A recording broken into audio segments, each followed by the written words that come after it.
2001 to 2006, Some Kind of Monster, Saint Anger, and Trujillo joins. In April 2001, filmmakers Joe Berlinger and Bruce Sinofsky began following Metallica to document the recording process of the band's next studio album. Over 2 years they recorded more than 1,000 hours of footage. On July 19, 2001, before preparations to enter the recording studio, Hetfield entered rehab to treat his alcoholism and other addictions. All recording plans were put on hold and the band's future was in doubt. Hetfield left rehab on December 4, 2001. And the band returned to the recording studio on April 12, 2002. Hetfield was required to limit his work to 4 hours a day between noon and 4 p.m., and to spend the rest of his time with his family. The footage recorded by Berlinger and Sinofsky was compiled into the documentary Metallica, Some Kind of Monster, which premiered at the Sundance Film Festival in January 2004.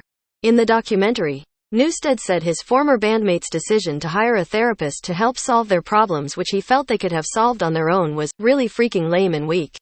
In June 2003, Metallica's 8th studio album, Saint Anger, debuted at number 1 on the Billboard 200, and drew mixed reactions from critics. Ulrich's steely sounding snare drum in the absence of guitar solos received particular criticism. Kevin Forrest Moreau of ShakingThrough.net said, "The guitars stumble in a monotone of mid-level, processed rattle. The drums don't propel as much as struggle to disguise an all too turgid pace, and the rage is both unfocused and leavened with too much narcissistic navel-gazing."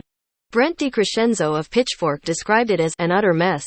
However, Blender magazine called it the grimiest and grimmest of the band's bob rock productions.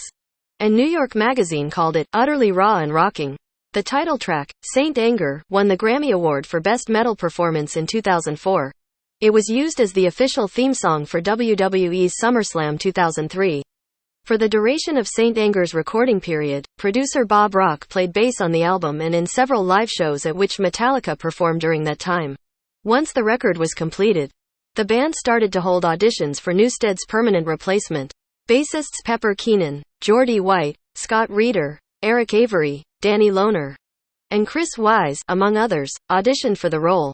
After 3 months of auditions, Robert Trujillo, formerly of Suicidal Tendencies and Ozzy Osbourne's band, was chosen as the new bassist.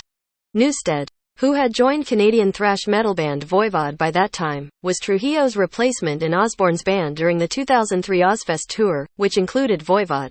Before the band's set at the 2004 Download Festival, Ulrich was rushed to the hospital after having an anxiety seizure and was unable to perform. Hetfield searched for last-minute volunteers to replace Ulrich. Slayer drummer Dave Lombardo and Slipknot drummer Joey Jordison volunteered. Lombardo performed Battery and The Four Horsemen.